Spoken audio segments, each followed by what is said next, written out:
안녕하세요. 좋은 하루 보내고 계신가요? 네, 오늘도 상담 코너 시즌 3 에피소드 16 16번째 사연 오늘 함께 나눠보려고 왔습니다. 네, 바로 읽어볼 텐데요. 닉네임은 나잖아 라는 분이시고 20대 초반 여성분이십니다. 안녕하세요. 국제연애를 하고 있는 크리스천입니다. 근래에 고민과 기도 제목이 생겨서 고민을 나눠보고 싶어 신청해요. 국제연애를 할 때 남자친구와 혼전순결에 대한 이야기도 신앙에 대한 이야기도 깊고 솔직하게 나누는 편이라 서로 기도하고 잘 지내왔어요. 근래에 하게 된 고민은 한 설교 영상으로 시작되었습니다. 한 대형교회 목사님의 설교 영상이었는데 결론은 이성 친구와의 여행을 취소한 구원받은 크리스천의 간증 이야기였습니다. 즉 청년 때 구원받은 한 크리스천이 여자친구와 계획한 여행을 어떻게 해야 할지 몰랐을 때 목사님께서 여행은 가지 말아라 라고 하셨고 그 말씀을 듣고 다짐한 청년의 이야기였습니다.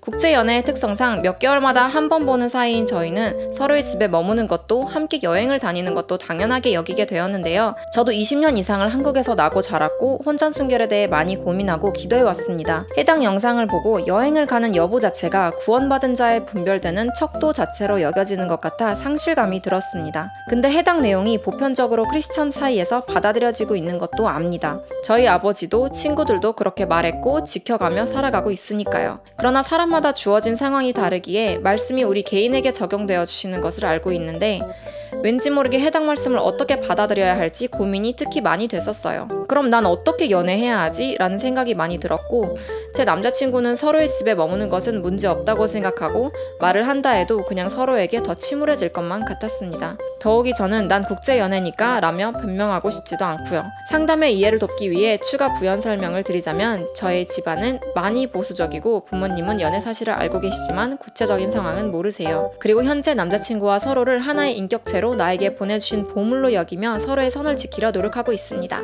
제가 남자친구와 여행을 어떻게 받아들여야 할까요? 정확한 답이 아니어도 좋습니다. 제가 충분히 설명했길 바라고 답변이 돌아오길 기대하겠습니다. 감사합니다. yes. 라고 네. 보내주셨어요. 오래 기다려주셔서 감사해요. 아마 네. 이걸 보내시고 이거 나오기까지 꽤 맞아. 시간이 걸렸을 텐데 이미 여행 가셨는지도 모르겠고 그 안에 많은 또 고민들이 있었을 것 같고 진짜 저에게 이렇게 리치아웃 해주셔서 감사하고 오늘 뭐 국제연애 또 독특한 이런 연애 상황들을 갖고 계신 분들이 이런 미디어를 통해서 또 노출되는 그런 설교나 사람들의 간증이나 이런 걸 통해서 마음이 흔들 때가 있고 지금 사연자님처럼 이런 케이스에서 어떻게 좀 이해하면 좋을지 또 한번 나눠보고 싶은 것 같아요. 가장 먼저 말씀드리고 싶었던 것은 정말 사연자님의 이런 건강한 방향으로 나아가고자 하는 마음이 너무 예쁘다고 느껴졌어요. 완전히 그래서 정말 20대 초반인데 네, 맞아. 그 가치관을 가지고 내가 정말 선하게 정말 하나님이 말씀해주신 질서를 내가 따라 살고 싶다라고 생각하는 그 마음이 되게 많이 느껴져서 저희도 너무 읽으면서 참 예쁘다고 생각했지만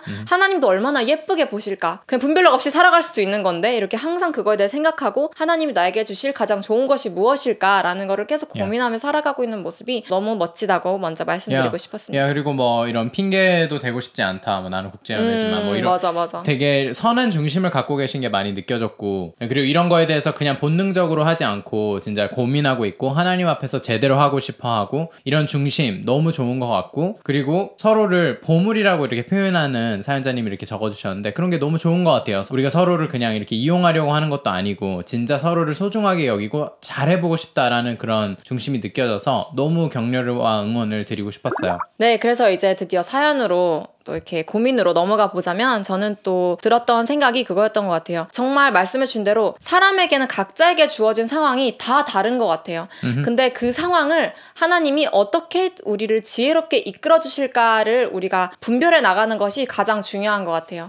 그래서 말씀해주신 이 여행은 뭔가 되게 안 좋은 것처럼 그 뭐 설교 영상에서 말씀을 하신 것 같은데 여행 자체가 안 좋은 게 아니라 여행을 가서 우리가 순결을 잃을 수도 있다는 것이 포인트인 것 같아요. 리스크가 있다. 항상 여행에는. 그래서 이제 설교 영상 결국 아마 그게 메인 포인트였지 않았을까? 여행은 너무나 좋은 것이고 하나님도 이 여행이라는 거를 너무 이렇게 축복해 주세요. 정말 얼마나 좋아요. 여행으로서 우리가 누리는 많은 것들이. 근데 어쨌든 이게 단둘이 여행을 가게 되고 자꾸 이렇게 둘만 있는 공간에 있게 되면은 우리가 계속해서 이렇게 서로의 몸을 탐할 수도 있는 상황들이 많이 생기기 때문에 그래서 둘만의 여행을 지향해라 라고 저희도 말을 하게 되는 것 같아요. 그래서 뭐 시온 유민 그 영상이 또 생각이 나는데요.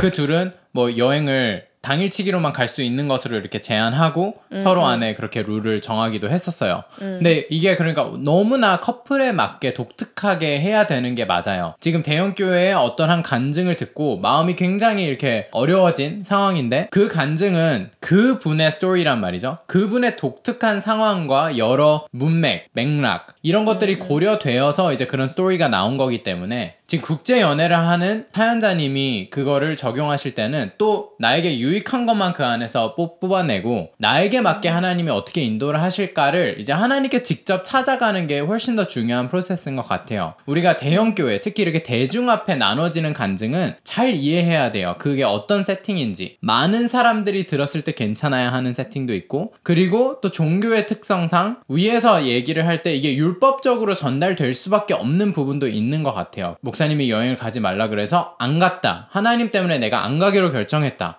막 모두가 박수치는 분위기예요.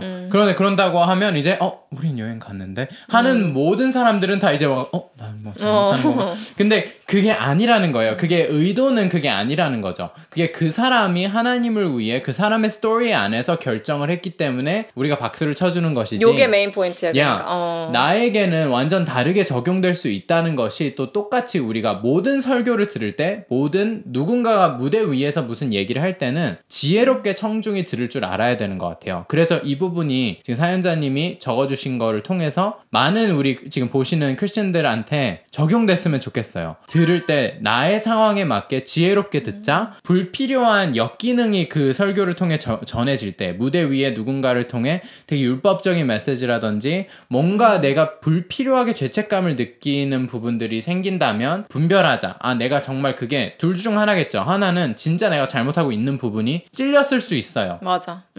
그런 부분은 너무 좋은 거예요. 이제 그것 때문에 그 찔림 때문에 하나님과 점검해보는 시간을 갖는 거죠. 두 번째는 그 내용이 나에게는 적용될 포인트가 아닐 수 있는 거죠. 나에게 정말 나의 독특한 상황 안에서는 지금 얘기하는 무대 위에서 얘기한 부분이 나에게 해당이 되지 않을 수 있어요. 충분히. 그래서 그런 것들을 잘 고려해 보시면서 이런 컨텐츠들을 들어서 그 안에 유익한 부분들을 하고 또 찔리는 포인트가 있으면 하나님하고 점검해보고 저는 이 사연을 쭉 봤을 때 도전드리고 싶은 게 그거였어요. 하나님에게 찾아가라는 거죠. 나 지금 그 말 하려고 그랬는데. 하나님한테 맡겨라 이 관계를. 그러니까 왜냐면 그 얘기가 없잖아요. 지금 여기. 그러니까 나도. 그래서 저는 이제 이 사연을 봤을 때 더 좋은 거는 지금 사연자님이 마음이 어려워졌어요. 그리고 좀 뭔가 찔림이 있었어요. 그러면 그 다음에 하나님한테 찾아갔을 때 하나님이 주셨던 마음은 뭐였을까?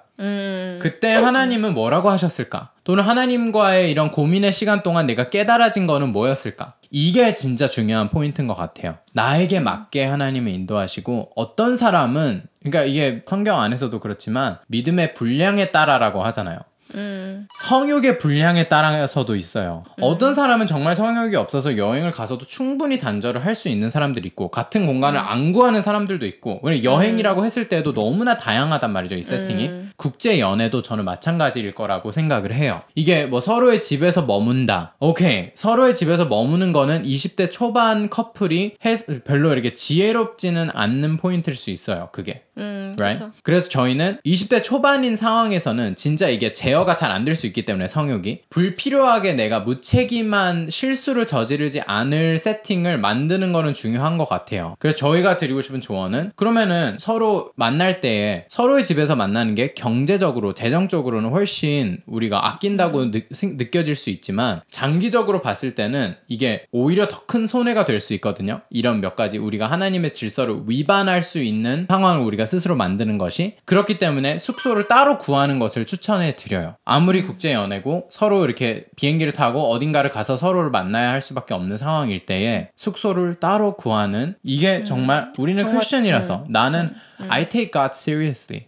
나는 하나님이 나에게 이 정도로 중요해. 그래서 남들은 다 바보짓이라고 하겠지만 왜 굳이 방을 하나 더 구해? 그게 돈도 많이 돼. 그 돈으로 더 좋은 것들을 많이 할 수 있을 텐데 라고 이제 원수는 그렇게 속삭이겠죠. 근데 내가 하나님을 중심에 두고 그렇게 할 때에는 그거는 엄청난 우리가 알잖아요. 30배, 60배, 100배의 수익으로 돌아오는 거예요. 하나님을 위해 이 세상의 문화를 따르지 않고 내가 바보짓을 과감하게 할 때. 그리고 실제로 크리스천으로서 우리는 바보짓을 많이 하게 될 거예요. 저 같으면은 직장을 구하는 상황 앞에서 연봉 3천만 원을 줄게. 이 직장 할래? 하나님께 내가 개인적으로 진짜 하나님과 시간을 보냈을 때 하나님이 근데 그거는 너를 위한 자리는 아닌 것 같아 라는 마음을 주셨을 때 내가 NO라고 했을 때는 이거는 세상에서 봤을 때는 완전 바보짓이었지만 그것 때문에 지금 6년이 지난 지금 여러분 앞에서 이렇게 말할 수 있고 지금 유튜브를 할 수 있는 모든 그 결정이 거기에서 시작된 것처럼 많은 바보짓들을 우리는 할 수 있어야 돼요. 하나님을 위해서. 그랬을 때 그건 사실은 바보짓이 아니라 훨씬 더 우리의 영혼을 살아나게 하는 우리를 살려주는 결정들이 될 거예요. 그래서 사연자님에게 그런 부분들을 이제 좀 도전을 드리고 싶은 것 같아요. 네, 그래서 정말 하나님께 이 관계를 맡기고 이 여행 자체도 하나님께 정말 맡기셨으면 좋겠어요. 그래서 하나님, 제가 어떻게 하는 게 저희가 어떤 결정을 하는 것이 하나님께서 보시기에 기뻐하는 길일까요? 어떤 게 저희에게 정말 좋은 선택일까요? 라는 것을 기도하면서 계속 맡기면 좋을 것 같고 정말 저희가 생각하기에는 이게 너무나 건강한 방향이에요. 도전해보시면 좋을 것 같아요. 그리고 또 추가적으로 들었던 생각이 재정이 아마 가장 큰 문제일 거잖아. 만약에 숙소를 따로 잡는다고 하면. 근데 내가 이렇게 하나님의 질서를 따르고 내가 이렇게 건강한 방향으로 이 관계를 이끌어 나가려고 하는데 하나님이 이 관계를 당연히 기뻐하시지 않을까? 당연히 축복해 주시지 않을까? 당연히 재정적으로도 도와주시지 않을까? 라는 마음도 들었던 것 같아요. 그리고 특히나 두 분의 지금 마음이 너무나 선하고 예쁘기 때문에 하나님이 정말 잘 이렇게 리드해 주실 것 같은 또 마음도 같이 들었거든요. 그래서 세상이 볼 때는 뭐 이상하고 되게 진짜 바보 같은 선택을 하는 걸 수도 있지만 사연자님이 이 선택을 했을 때 정말 엄청난 열매가 열릴 것을 저희는 너무나 경험했고 알기 때문에 방향으로 한번 도전해 보시는 것을 좀 추천드리는 것 같아요. Yeah, and like 저희의 경험을 돌아봤을 때 진짜 저희도 20대 초반에 이렇게 누군가에게 코칭을 받을 수 있는 기회가 있었다면 뭔가 진짜 우리를 정죄하는 분위기가 아니라 왜냐면 많은 저희 그때 주변에는 막 이렇게 진짜 이렇게 오픈할 수 있는 곳이 없었어요. 근데 사연자님은 저희라도 뭐 다른 분들도 계시겠지만 저희도 이렇게 딱 맞춤형으로 말씀드릴 수 있는 기회가 있는 게 사연자님에게 정말 도움이 될 거라고 저희는 믿고 있어요. 왜냐면 저희도 그랬을 거를 알기 때문에 그때의 시간들이 있었기 때문에 그래서 사연자님도 한번 진짜 과감하게 한번 해보자. 우리도 한번 선택을 해보자. 이런 게 있으니까 나는 하나님을 위해 한번 조율해보자. 돈은 생각하기 나름이기 때문에 우리는 그 대신 매일 만나서 데이트 안 하니까 그 데이트 비용을 아껴서 가끔 만날 때 숙소비로 사용하는 거는 충분히 좋은 것 같다. 근데 그렇게 했을 때에도 충분히 풍성한 연애를 할 수 있고 풍성한 여행이 될 수도 있고 몇 가지만 조율을 했을 때에는 이제 하나님 앞에서도 떳떳하고 사람들 앞에서도 떳떳하고 나 자신에게도 떳떳하고 모든 게 너무나 만족스러운 결과가 있을 수 있기 때문에 몇 가지 포인트만 이렇게 조율을 해도 저는 충분히 좋을 거라고 생각해요. 그래서 두 분이 한번 이제 이런 부분들을 나눠봤으면 좋겠는 마음이고요. 그리고 많은 크리스천들 사이에서 이렇게 남녀가 단둘이 여행을 가는 것은 좋지 않다라고 말이 나오는 이유가 결국에는 혼전순결 때문이잖아요. 그래서 이것에 대한 가치관도 두 분이서 좀 건강하게 한번 나눠보고 자리 잡으면 좋을 것 같아요. 왜 우리는 혼전순결을 지키고 싶나? 그 이유에 대해서 다시 한번 서로의 마음들을 나눠보고 이 지혜가 필요할 것 같아요. 혼전순결을 진짜 20대 초반에 특히 이런 것들에 대한 분별력이 많이 있지 않을 때에 저희가 이만큼 지금 경험을 해보고 나니까 깨닫게 된 거는 완벽한 피임이 없다는 거예요. 완벽한 피임이 없다면 우리의 성욕 때문에 우리가 그때의 우리의 짜릿한 만족을 이제 취하기 위해서 누리기 위해서 나 우리 그냥 좋게 하자 우리한테 좋을 대로 하자 라고 한 그 우리의 행위가 두 사람의 사랑의 행위가 생명을 낳을 수 있다는 거예요. 그 가능성이 있다는 거죠. 근데 그 가능성이 그럼 있다면 우리가 다 큰 어른으로서 성인으로서 책임질 수 있는 상황인가? 내가 진짜 생명을 내가 얼만큼 중요하게 여기나? 그냥 이렇게 태어났을 때 나에게 지금 굉장히 inconvenient하고 편리하지 않기 때문에 그 다음에는 뭐 지우면 되지. 그 다음에 또 뭐 더 강한 피임을 써서 어떻게 방지하면 되지. 내가 그렇게 생각하고 있는 사람인가? 저희가 생각했을 때 사연자님은 절대 그렇게 생각하지 않으실 것 같거든요. 생명을 얼마나 존귀하게 하나님이 여기시면 나도 생명을 존귀하게 여기도록 그러면 그 가이드라인 안에서 서로 사랑을 할 때에 불필요하게 우리가 위험 요소를 우리 관계에 들이지 말자는 거죠. 근데 항상 그 성욕이라는 거, 이 성욕은 진짜 그냥 잠깐 눈 감어, 그냥 너희가 좋을 대로만 해, 무책임해도 돼, 이런 메시지가 그 성욕 속에서 나오기 때문에 이 혼전순결의 메시지가 중요한 거예요. 그리고 혼전순결의 이 질서를 지켰을 때에 나중에 누리게 될 우리 안에 풍성함이 훨씬 많다는 것도 저희가 성문화 그 영상에서 나눴던 것 같아요. 한번 섹스를 하기 시작하면 진짜 그 관계를 너무나 많은 부분들에 제약이 생겨버려요. 그렇기 때문에 이 부분을 우리가 절제할 줄 알고 지금은 정서적인 하나됨에 많이 투자하고 그 다음에 육체적인 하나됨은 결혼이라는 울타리가 있고 결혼이라는 것은 서로 목숨을 걸었다. 나는 이 사람을 위해 내 목숨을 걸겠다. 라는 거예요. 지금처럼 결혼하면 어차피 30%는 이혼할 거니까 나도 이혼할지도 모르지. 이러는 게 하나님이 의도한 결혼이 아니고 이건 굉장히 깨질 수밖에 없는 안 좋은 질서인 거고 건강한 질서 가운데 진짜 누리는 것은 그 다음에 오게 될 기쁨은 엄청나거든요. 그러니까 이런 것들을 이런 지침들 저희의 과거 영상들도 참고해 보시면 좋을 것 같고 잘 잡으셔서 질서를 잡으셔서 몇 가지만 조금 조율하면 저는 훨씬 더 풍성하게 국제 연애여도 충분히 풍성한 연애를 할 수 있고 그리고 결혼을 향한 정말 한 빌딩 스텝이 될 수 있을 거라고 생각해요. 네, 그래서 정말 사연자님이 마음이 어려우셨던 그 영상은 이제 좀 마음 편하게 생각하셔도 될 것 같고 그건 그 사람들의 스토리구나. 그래서 사연자님의 이제 상황에 맞게 하나님께 맡기고 정말 두 분이서 건강한 방향으로 나아가시면 좋겠다는 마음이 들어요. 정말 사연자님이 사연을 보내주신 덕분에 요즘에는 국제연애를 진짜 많이 하잖아요. 근데 그 안에서 어떻게 해야 할지 모르는 사람들에게 이 영상이 많이 도움이 됐으면 좋겠어요. 사연을 보내주셔서 너무너무 감사하고 또 마지막으로 저희의 이렇게 영상을 저희가 이렇게 만들 수 있도록 후원해주신 저희의 많은 후원자님들께 저희가 감사 인사를 Thank you so 드립니다. much. 네, 감사합니다. 다음 영상에 만나요. 빠이.